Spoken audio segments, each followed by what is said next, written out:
Here we have example number 2.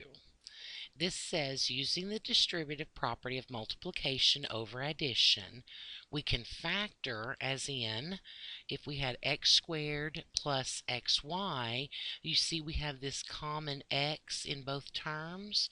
So if we pull that out, then if we remove an x from x squared, we're left with x, and if we remove the x from xy, we're left with y. This is what I always call reverse distribution.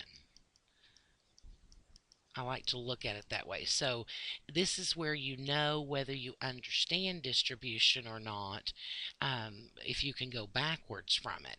So this is use the distributive property and other multiplication properties to factor each of the following expressions. So I want you to go ahead and try these, and then we'll come back together and see how you did. So go ahead and push pause now.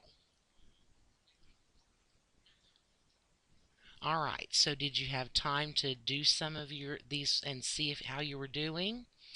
Well, let's see how you did.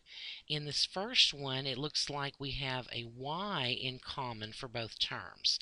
So if we do a reverse distribution, let's pull the y out front. So if we take the y out of this first term here, we're left with an x, and then we have a plus. And if we take a y out of y squared, we're left with y.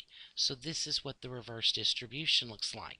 Now remember, you can always, to check yourself, if you want to check yourself, you can always do the distribution and make sure you get right back to the start.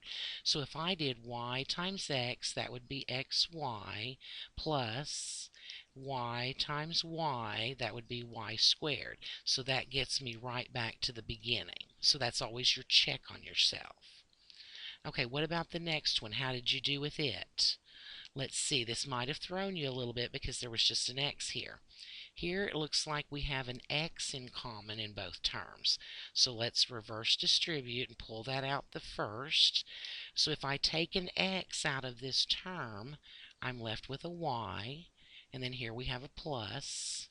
If I remove the x from this term, a lot of you, and what would be most natural to say is, well, there's nothing left. But we have to have something there, because remember, you have to be able to distribute it back and get right back to where you started. So what would I have to multiply x times in order to get x? That would be a 1.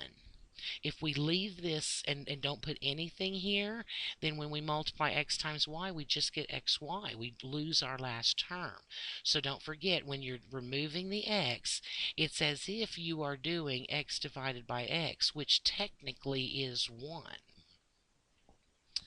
All right, let's look at the last one here.